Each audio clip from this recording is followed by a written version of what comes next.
YouTube channel पर आप सभी का स्वागत है। आप लोग इस चैनल को देखते रहिए। आज आपका चैप्टर होगा ट्रांसफॉर्मेशन ऑफ सेंटेंसेस, जिसे class 9th 10th first year second year सबके लिए उपयोगी चीज़ है। अब आपको यहाँ पूछना चाहिए ट्रांसफॉर्मेशन ऑफ सेंटेंसेस है क्या। आपने देखा है ट्रांसफार्मर क्या करता है? विद्युत वही है लेकिन अपने ढंग से डिवाइड कर देता है, चीज़ वही है। तो आपका ट्रांसफॉर्मेशन क्या हो गया? वाक्य के एक रूप को दूसरे रूप में बिना अर्थ में बदलने की प्रक्रिया को ट्रांसफॉर्मेशन ऑफ सेंटेंस किया था। वाक्य के एक रूप को आपने दूसरे रूप में बदल दिया लेकिन उसका अर्थ नहीं बदला, इसे कहते हैं ट्रांसफॉर्मेशन ऑफ सेंटेंसेस। आपकी परीक्षाओं में आता है, जैसे आप हाई स्कूल में 9 में 10 में 11 12 में सब में एक्टिव पैसिव पढ़ते हैं। एक्टिव पैसिव भी एक प्रकार का ट्रांसफॉर्मेशन भी है। डिग्री ऑफ कंपैरिजन कब पढ़ते हैं, वो भी ट्रांसफॉर्मेशन में ही है। तो हमने बताया कि वाक्य के एक रूप को दूसरे रूप में बिना अर्थ में परिवर्तन किए बदल देने की प्रक्रिया को क्या कहते हैं? Transformation of sentences. जैसे आपने लिखा he is a rich man, he is a rich man, इसका मतलब क्या हो जाएगा? वह एक संपन्न आदमी है। He is a rich man का मतलब हो जाएगा वह एक संपन्न आदमी, धनी आदमी है। अब अगर इसको आपको ट्रांसफॉर्मेशन करना है तो रिच का अपोजिट हो जाएगा पुअर। तो आपका हो गया he is not a poor man.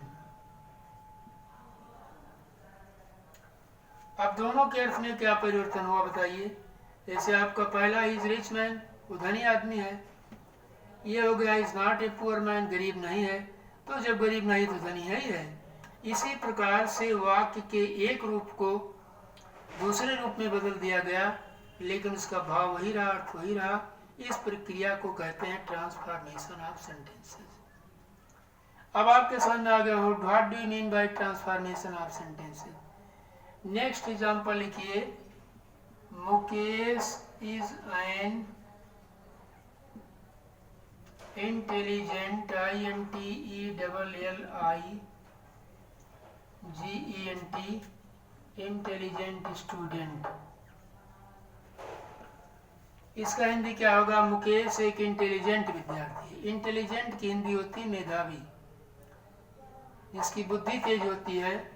अब इस सेंटेंस का जब आप ट्रांसफॉर्मेशन बनाएंगे कि जैसे इसमें दोनों का अर्थ एक हुआ, वैसे इसमें दोनों का अर्थ एक होना चाहिए। तो आपका हो जाएगा, कर्ता तो वही रहेगा, मुकेश इज नॉट, इंटेलिजेंट का अपोजिट क्या होगा? Dull student. Mukesh is not a dull student, Mukesh dull विद्यार्थी नहीं है। तो जब डल नहीं तो तेज ही है। इस प्रक्रिया को कहा जाता है ट्रांसफॉर्मेशन ऑफ सेंटेंसेस। इसमें एक प्रकार का वाक्य बदल तो दिए लेकिन उसके अर्थ में कोई परिवर्तन नहीं हुआ। अब इसका शुरुआत कहाँ से होता है? रिमूव टू, REMOVE, रिमूव माने हटा देना, और टू शब्द आपका क्या है? एडवर्ब है, जो की अधिकता प्रकट करता है। अर्थात टू को हम बदल देते हैं सो में। टू को किस बदल देते हैं? सो में। लेकिन कभी कभी आपके सेंटेंस में इन्फिनेटिव टू भी आता है, इसके लिए हम दैट का प्रयोग करते हैं। जब इन्फिनेटिव टू आ जाएगा तो इसके लिए दैट का प्रयोग किया जाएगा। तो ये टू आपका अधिकता प्रकट किया, सो बदला गया, इस टू के लिए दैट। अगर फर्स्ट सेंटेंस आपका प्रेजेंट टेंस में है अर्थात इज एम आर दिया है, तो जब दैट के बाद जो भी वाक्य बनाएंगे उसमें कैन नॉट लिखा जाएगा। जस्ट अपोजिट, अगर फर्स्ट सेंटेंस आपका पास्ट में है, वाज वर्ड दिया है, तो जो भी वाक्य बनाएंगे आपका कुड नॉट हो जाएगा। दोनों का एग्जाम्पल देखिए, जैसे ही is to dull pass the exam easily, EASILY। इस प्रकार का सवाल जब पूछा जाएगा तो ब्रैकेट में आपका लिखा जाएगा रिमूव टू, अर्थात टू को हटा दीजिए। रिमूव माने हटा देना, तो इस टू को हटा दीजिए। इस टू को हटाने का फार्मूला हमने क्या बताया, 100 होता है। और इस टू को हटाने के लिए इन्फिनेटिव टू है, इन्फिनेटिव टू है। इन्फिनेटिव क्या है, जैसे आप पढ़ने के लिए आया है, खेलने के लिए आया है, दौड़ने के लिए आया है, तो इन्फिनेटिव के बाद मेन वर्ब का फर्स्ट फॉर्म आता है और इससे पहले टू लगते, टू से जोड़ने से बनता है। इसी फार्मूले के आधार पर आप देखिए ही इज, इस टू को हमने किस में बताया, सो में, तो आप कहोगे ही सो डल। इस टू के जगह क्या बताया गया, दैट, दैट आप लिखिए। फिर यही सब्जेक्ट यही करता आपको आगे आ जाएगा, that he can not pass the exam easily, EASILY। ये इसका ट्रांसफॉर्मेशन हो गया कि इतना कमजोर है कि परीक्षा आसानी से पास नहीं कर सकता। वही अर्थ इसका भी होगा, वही अर्थ इसका भी होगा, लेकिन दोनों वाक्यों के लिखने में परिवर्तन है, अर्थात इस सेंटेंस का एक ट्रांसफॉर्मेशन हो गया। तो अभी आपने देखा कि जब प्रेजेंट टेंस होता है अर्थात इज एमआर दिया होता है तो आप नेक्स्ट सेंटेंस में कैन नॉट, और अभी हमने बताया कि जब ये पास्ट टेंस होता है अर्थात वाज या वर दिया होता है तो नेक्स्ट में आप कुड नॉट का प्रयोग करते हैं। जैसे देखिए, my grandfather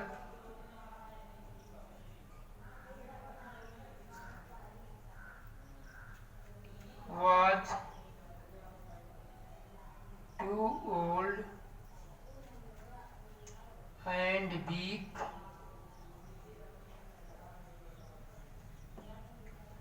to walk properly।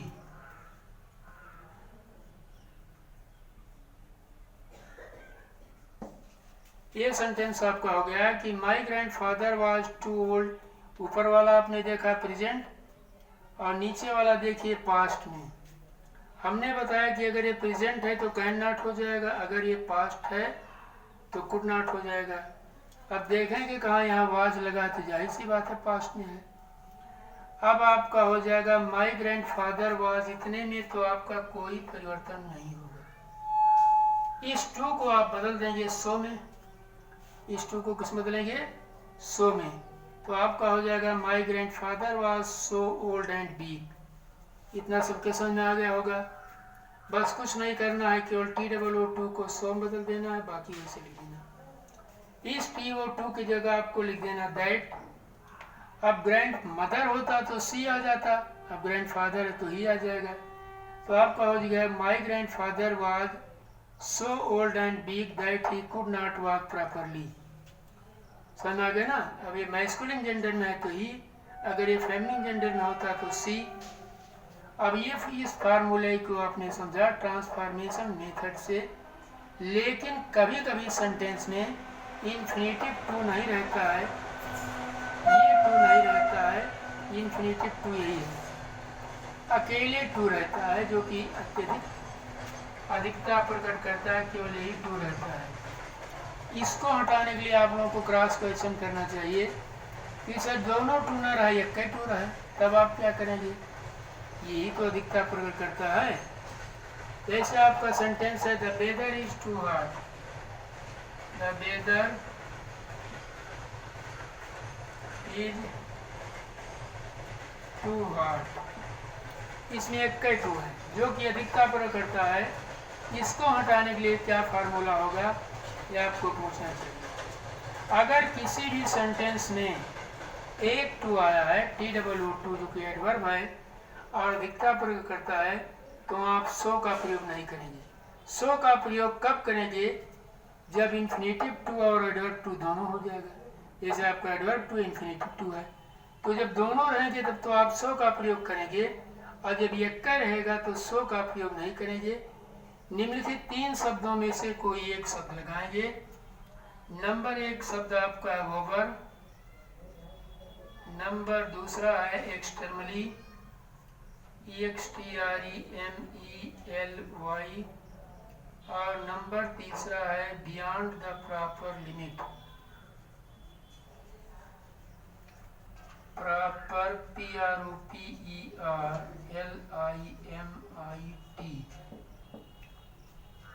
ये 3 में से कोई एक शब्द टू के स्थान पर रखा जाएगा, लेकिन यहाँ भी कंडीशन है, वोबर और एक्सटर्मली को तो टू के स्थान पर रख सकते हैं, लेकिन बियॉन्ड द प्रॉपर लिमिट को टू के स्थान पर नहीं रखेंगे। इसे कहाँ रखेंगे?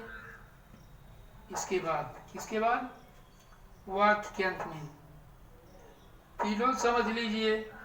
वेदर इज टू हॉट, पहला सही है आपका, वेदर इज ओवर हॉट, अत्यधिक गर्म है, ये भी सही है। दूसरा आपने वेदर एक्सटर्मली हॉट, ये भी सही है। अर्थात इस टू के जगह आप ओवर और एक्सटर्मली को कर सकते हैं, लेकिन इसको नहीं कर सकते। इसको कैसे करेंगे? देखिए, the weather is hot beyond the proper limit, मौसम सीमा से अधिक गर्म है, मौसम सीमा से अधिक, लिमिट से भी ज़्यादा गर्म है, इसको कहते हैं बियॉन्ड द प्रॉपर लिमिट।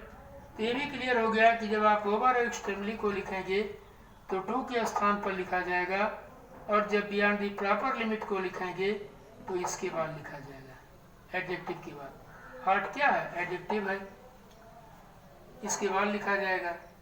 लेकिन आसान क्या पड़ता है? ओवर बच्चों को आसान पड़ता है, इसकी स्पेलिंग भी आसान है, बस टू को हटा के ओवर कर दिए। लेकिन इसके तीनों फार्मूला आप जाने रहिए, चाहे आप ओवर लिखिए, चाहे एक्सटर्म लिखिए, चाहे बियॉन्ड द प्रॉपर लिमिट लिखिए। दिया रहता for me, for him, for her, for them,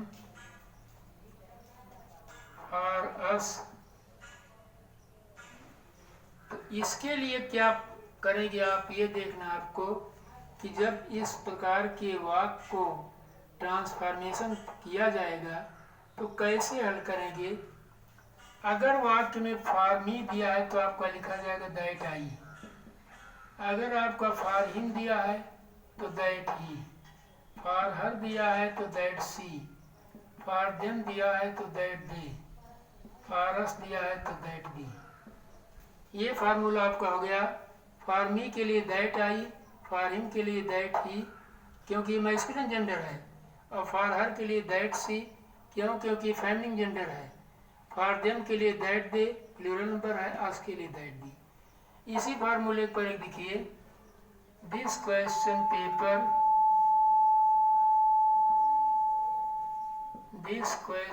paper is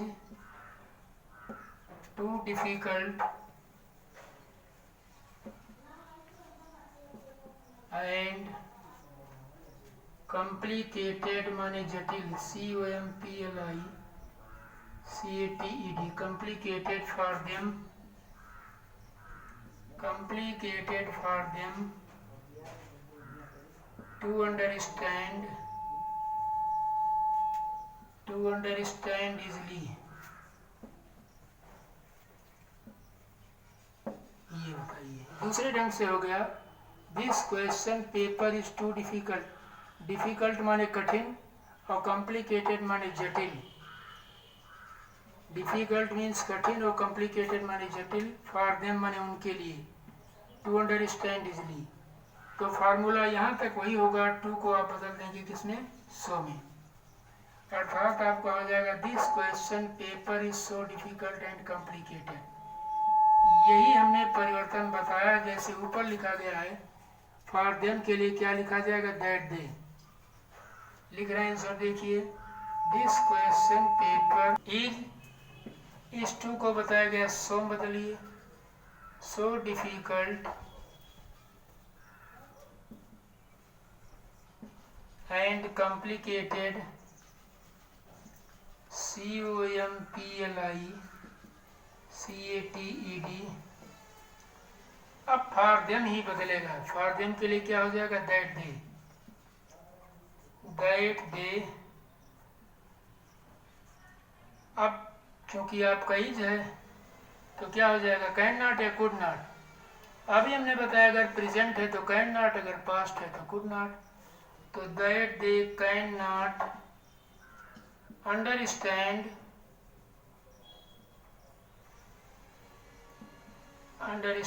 easily, EASILY। हो क्या गया कि ये क्वेश्चन पेपर इतना कठिन और जटिल है कि वह इसे आसानी से समझ नहीं सकते हैं। तो आपका हो गया फॉर देम के लिए दैट दे। अब इसी फार्मूले पर आप ध्यान रखेंगे, अगर फॉर मी दिया है तो आपका दैट आई हो जाएगा, और फॉर हिम दिया है तो दैट ही हो जाएगा, फॉर हर दिया है तो दैट सी हो जाएगा, फॉर देम दिया है तो दैट दे हो जाएगा, और फॉर अस दिया है तो दैट बी हो जाएगा। ये रहा फार्मूला आपका ट्रांसफॉर्मेशन ऑफ सेंटेंसेस का। आज आपने पढ़ा टू को हटाने के नियम। टू में जब सिंगल टू आता है तो इसके लिए 3 फार्मूला बताया गया। जब ये टू आता है केवल डबल टी डबल ओ, उसके लिए 3 बताया गया। लेकिन दोनों के आने पर इन्फिनेटिव टू और इसके आने पर एडवर्ब टू के आने पर एक को सो बदलेंगे और एक दैट लिख के, अगर ये प्रेजेंट है तो कैन नॉट, अगर ये पास्ट है तो कुड नॉट। कल आपका चलेगा इसी आधार पर डिग्री ऑफ कंपैरिजन, ये पढ़ाया जाएगा इसी में, जो कि 9, 10, 11, 12 सब के लिए उपयोगी है। COMPARISION ये चलेगा। तो कुछ होमवर्क दे दिया जा रहा है, आप इसको हल करेंगे। जब नहीं हल कर पाएंगे तो आप पूछिएगा। लिखिए, ट्रांसफॉर्म द फॉलोइंग सेंटेंसेस।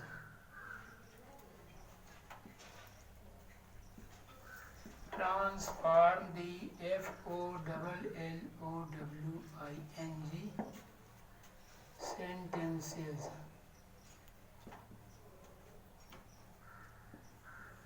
पहला लिखिए, this box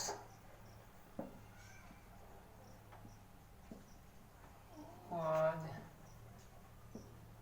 too heavy for her to lift। दूसरा लिखिए, my father is too weak to run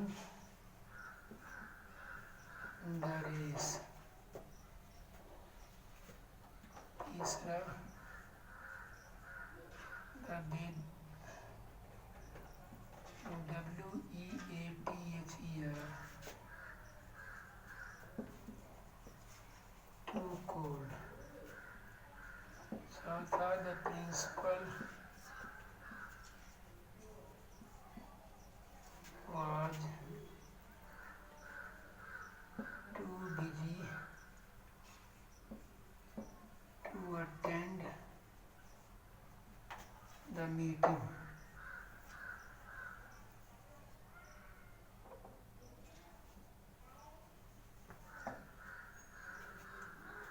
पहला सेंटेंस आपका है, this box was too heavy for her to lift.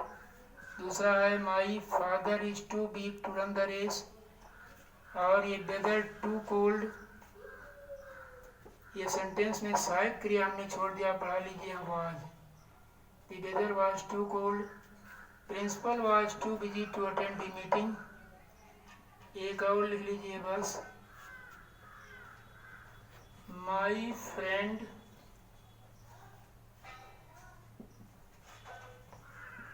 was too busy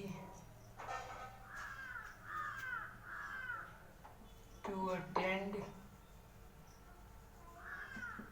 the marriage party, MERRIAGE,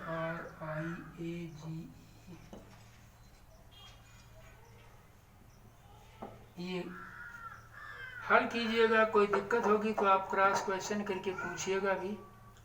वैसे हमारे ख्याल से कोई दिक्कत इसमें आएगी नहीं। हाँ, आवश्यकता पड़ने पर ये सब विद्यालय में बुला के पूछा भी जा सकता है।